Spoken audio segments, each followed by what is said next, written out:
नमस्कार बंधुरा सम्प्रिया कुकिंगे आपनादेर सबाइके स्वागतम। बंधुरा आज के आबार चले एसेछि एकटी नतुन धरनेर भिडियो निये। और आज के आमि तैरी करे देखाबो भात भाजा। दुपुरेर भात बेशी हये गेले आमरा सबाई किन्तु कम बेशी चिंताय पड़े जाई जे ओई भातटा कि होबे। आजके एई दुपुरेर बेঁচে যাওয়া भात दिये तैरी करे फेललाम भात भाजा। আর এরকম तैरी करे दिले छोटो थेके बड़ोरा सबाई किन्तु चेटे फुटे खाबे। और भातटा किन्तु झरझरे थाकलेई एभाবে तैरी करबे, एकदम घेटे गेले किन्तु एटा तैरी करबे ना। एर जन्य आमि एखाने गाजर आलू पेঁয়াজ लंका सब कुचिए निয়েছি और निয়ে নিয়েছি কারি পাতা ও একটি ডিম। এই কটি উপকরণই লাগবে। এবার আমি বেঁচে যাওয়া ভাত নিয়ে নিয়েছি। ভাতটা দেখতে পাচ্ছ ঝরঝরে আছে। এরকম ঝরঝরে ভাত থাকলেই কিন্তু ভাত ভাজাটা করবে। ভাতটা ঘেঁটে গেলে বা নষ্ট হয়ে গেলে কিন্তু ভাত ভাজাটা করবে না, ওটা কিন্তু খেতে এতটাও ভালো লাগে না। এবার আমি কড়াইতে দিয়ে দিয়েছি সাদা তেল। এবার তেলটি গরম হলে আমি এখানে ডিম দিয়ে দিয়েছি। ডিমটা আমি এখানে ভালো করে ঝুড়ো করে নেব। ডিমটা আমার এখানে ভাজা হয়ে গেছে। এবার ওপর থেকে ছড়িয়ে দিব হলুদ। হলুদটা ভালো করে মাখিয়ে কড়াই থেকে তুলে নিব। হলুদটা আগে দেইনি, তার কারণ আগে দিলে দলা পাকিয়ে থাকে। এবার ওই কড়াইতে করে দিয়ে দিব তেল। তেলটা দিয়ে দিব গাজর কুচি আলু কুচি।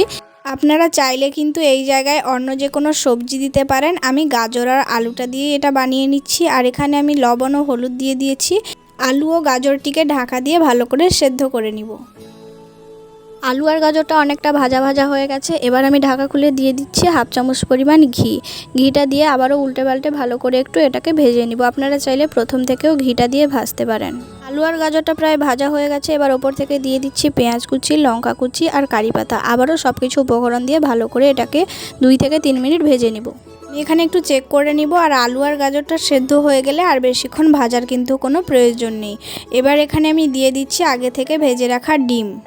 যেহেতু আমি এখানে ভাত দিব লবণ কিন্তু আরেকটু লাগবে, তাই এখানে আমি আরেকটু লবণ দিয়ে দিচ্ছি। এবার দিয়ে দিচ্ছি ভাত।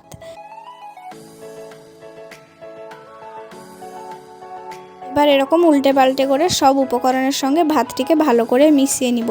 আর এটাকে আমি 2 থেকে 3 মিনিট সময় ধরে কুক করে নিয়েছি। গ্যাসের ফ্লেম কিন্তু মিডিয়াম টু হাইতে রেখেছিলাম, একদম হাইতে রাখবে না। আর ওপর থেকে এরকম ঘি ছড়িয়ে ছড়িয়ে দিচ্ছি। আপনারা চাইলে ঘিটা একটু বেশি করেও দিতে পারেন। আমি এখানে কিন্তু বেশি ঘি দেইনি, 1 চামচ মতো ঘি দিয়েছি। আর ওপর থেকে ছড়িয়ে দিচ্ছি গরম মশলা, জিরে গুঁড়ো, লঙ্কা গুঁড়ো। আর এখানে আমি দিয়ে দিয়েছি 1 চামচ পরিমাণ লেবু। আপনারা চাইলে এটা নাও দিতে পারেন।